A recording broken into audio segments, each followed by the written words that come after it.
नमस्कार दर्शकों, पंडित साधना चैनल में आप सभी का हार्दिक स्वागत है। आज हम आपको बताएंगे गुप्त नवरात्रि में सरस्वती उपासना किस प्रकार से विशेष अवसर पर करनी चाहिए, क्या लाभ होगा। वीडियो पूरा अंत तक देखिए एवं वीडियो देखने से पहले हमारे चैनल को subscribe, video like, WhatsApp, Facebook, Instagram एवं सभी प्रकार के सोशल नेटवर्किंग साइट्स पर हमारे वीडियो को अधिक से अधिक शेयर भी कीजिए। साथ ही सब्सक्राइब बटन के बराबर में जो बेल आइकन है उसको भी दबाकर ऑल नोटिफिकेशंस को ऑन कर लीजिए, जिससे कि तंत्र मंत्र एवं शास्त्र संबंधी जानकारी आपको मुफ्त में समय से प्राप्त हो सके। तो दर्शकों,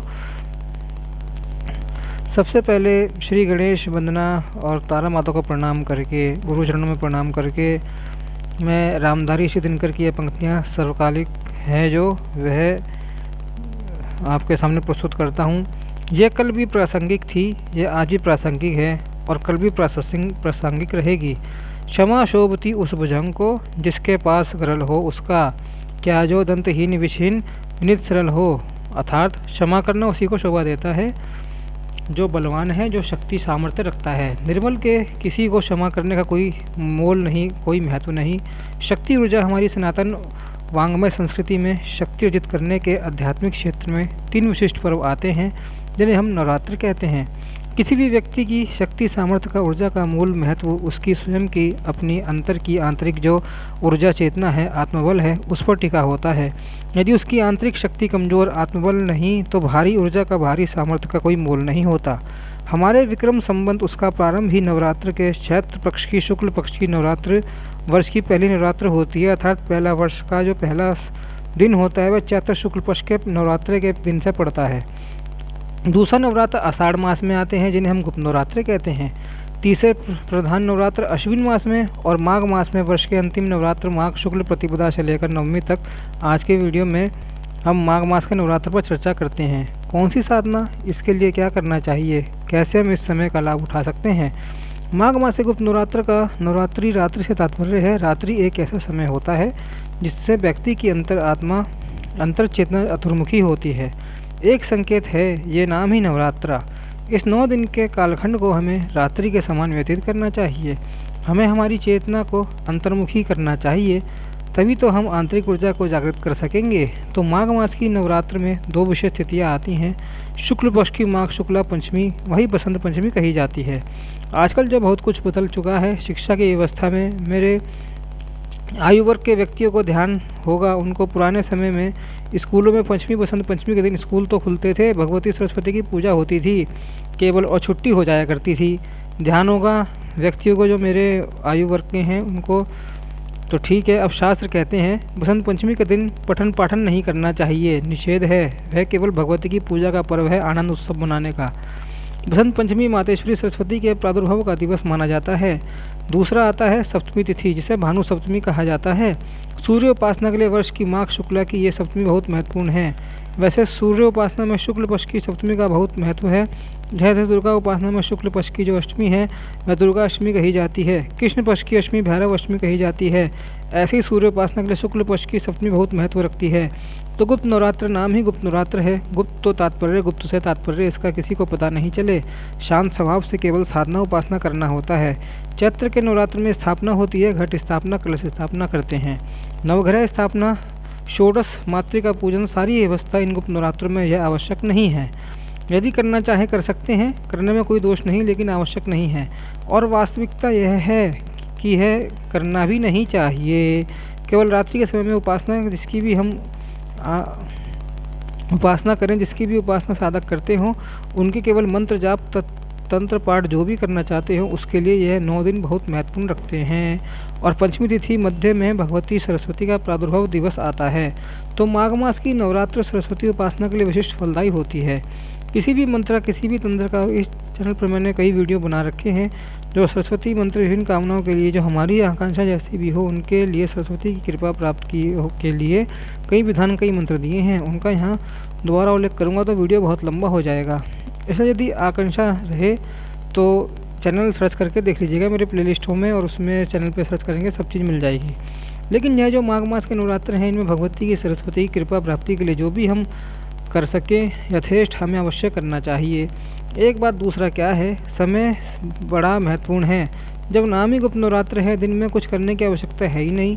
नहीं करना चाहे कर सकते हैं, लेकिन मूल तो यही कि दिन में हम अपना कामकाज करें और रात्रि में अर्थात रात के 9 बजे से बाद 9 बजे से लेकर के जितना समय दे सकते हो उतना समय रात्रि के दूसरे पहर में देना चाहिए माता की पूजा के लिए। इस गुप्त नवरात्र में और माघ मासी गुप्त नवरात्र हो, चाहे आषाढ़ मासी गुप्त नवरात्र हो, चाहे शारदीय नवरात्रि हो, नवरात्र हो चाहे आषाढ़ मासी गुप्त नवरात्रि हो, इन गुप्त नवरात्रों में केवल साधना, उपासना, मंत्र जाप, तंत्र पाठ किसी का भी करें, इसमें हमारी श्रद्धा हो। जिस भी देवी देवता में जो भी मंत्र हम करवा चाहते हैं, शावरी हो, तांत्रिक हो, पौराणिक किसी की भी विशिष्ट बात रही हो कि चारों नवरात्र में विशिष्ट पर्व होते हैं चेतना को जागृत करने के लिए, और चेतना को जागृत करने का केवल एक माध्यम है, हमें हमारी चेतना को अंतर्मुखी करना होगा।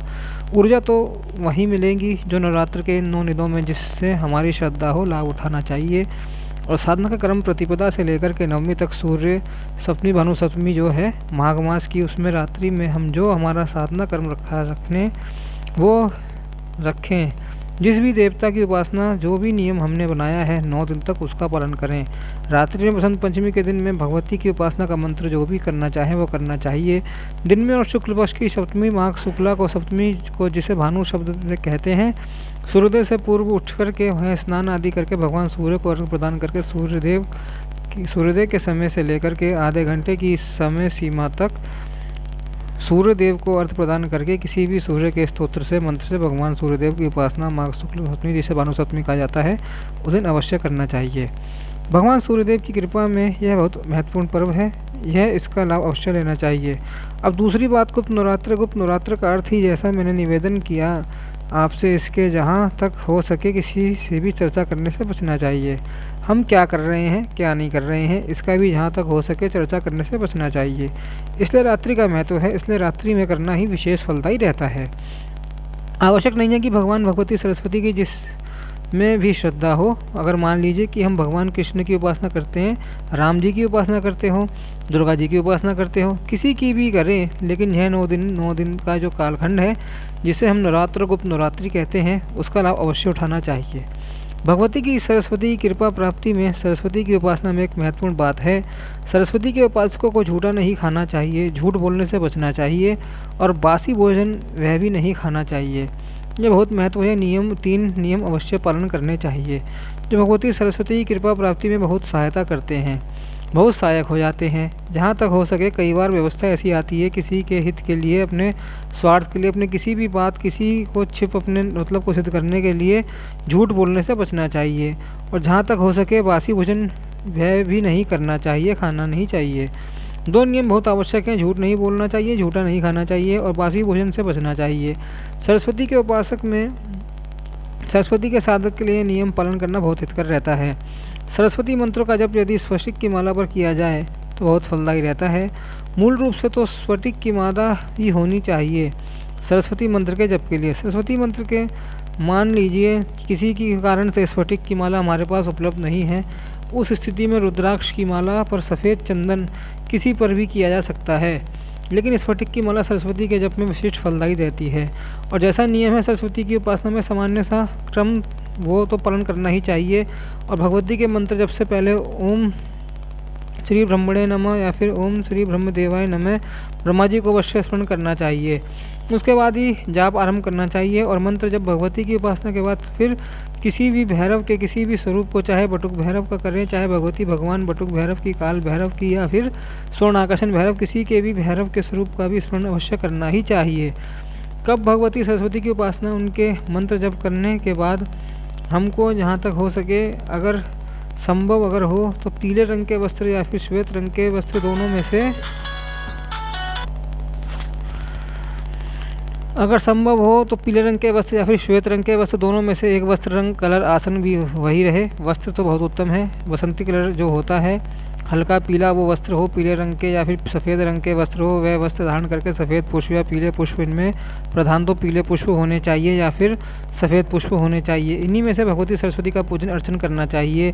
और सरस्वती की उपासना प्रधान है माघ मास की नवरात्र में, आवश्यक नहीं यही करें, लेकिन इनका करना विशेष भगवती सरस्वती की उपासना के माघी नवरात्र विशेष प्रधान अवसर रखते हैं। जैसे पठन पाठन का निषेध है, कई व्यक्ति ऐसे जो पठन पाठन के बिना आवश्यक है उस दिन कामकाज की व्यवस्था है वो कर सकते हैं, उनके लिए छूट है। लेकिन जिनका काम पढ़ने पढ़ाने का है उन्हें बचना चाहिए, छुट्टी कर लेनी चाहिए मास्टरों को और बच्चों को। हमारे शास्त्रों का तो किसी भी तरह का उस दिन बसंत पंचमी के दिन अध्ययन नहीं करना चाहिए। खासकर किसी को उस दिन किसी भी तरह का समय नहीं देना चाहिए, बचना चाहिए पठन से पाठन से, तो ज्ञान अर्जन से, ज्ञान देने से बसंत पंचमी के दिन इस बात का अवश्य ध्यान रखना चाहिए। यह दिन केवल भगवती मातेश्वरी सरस्वती की उपासना का है। ज्ञान वह अपने आप में बहुत महत्वपूर्ण है। एक छोटा सा ध्यान दें हम। ब्रह्मा जी को सृष्टि के रचयिता कहा जाता है, विष्णु को पालक और शिव को लीन कहा जाता है। उनका जिसको कहते हैं लय कहते हैं, उनको संहार का देवता माना गया है। सरस्वती को भगवान ब्रह्मा जी की ऊर्जा शक्ति माना गया है। लक्ष्मी जी विष्णु जी की शक्ति हैं, भगवती दुर्गा शक्ति है, भगवान शिव की शक्ति हैं। ब्रह्मा किसके देवता है? निर्माण के और ज्ञान के लिए। निर्माण के लिए ज्ञान प्रथम आवश्यक है। निर्माण होने के बाद पालन के लिए विष्णु का हम क्या करते हैं? पालन का। पालन के लिए लक्ष्मी का धन का होना बहुत आवश्यक है। निर्माण भी हुआ, पालन भी हुआ, लेकिन समय समय तो मलिनता लाएगा ही। और जब सौंदर्य को यदि बनाए रखना है तो मलिनता का भी, उनको भी, उसका भी नष्ट होना आवश्यक है, उसका लय होना भी आवश्यक है। इसलिए भगवान शिव को लय के देवता माना गया है, संहार के देवता कहा गया है। वो जब देखते हैं कि जरापूर्ण स्थिति बन गई है, चाहे वो किसी की भी हो, मलिनता आ गई है, उस मलिनता को फिर वो संहार करते हैं उसका, और उसी संहार की क्रिया इस सृष्टि को सौंदर्य बनाए रखती है, सृष्टि की सुंदरता को बनाए रखती है, सौंदर्य को बनाए रखती है। ये प्रधान बात है। तो भगवान शिव का, भगवान लक्ष्मी का और भगवान ब्रह्मा जी का तो प्रधान क्या हुआ? ज्ञान। ज्ञान के बिना निर्माण संभव नहीं, और लक्ष्मी के बिना पालन संभव नहीं, और संहार की क्रिया के बिना सुंदरता का बना रहना संभव नहीं। तीनों तत्वों की प्रधानता है, लेकिन प्रथम क्या है? ज्ञान, जो निर्माण के काम आता है। आप सब पर भगवान सभी देवी देवताओं की कृपा बनी रहे। इसी प्रार्थना के साथ यह वीडियो हम समाप्त करते हैं। कुछ प्रश्न हो तो कमेंट बॉक्स में लिखिए, या डिस्क्रिप्शन बॉक्स में दिए गए ईमेल आईडी द्वारा हमसे संपर्क कर सकते हैं। जब तक के लिए जय माता रा।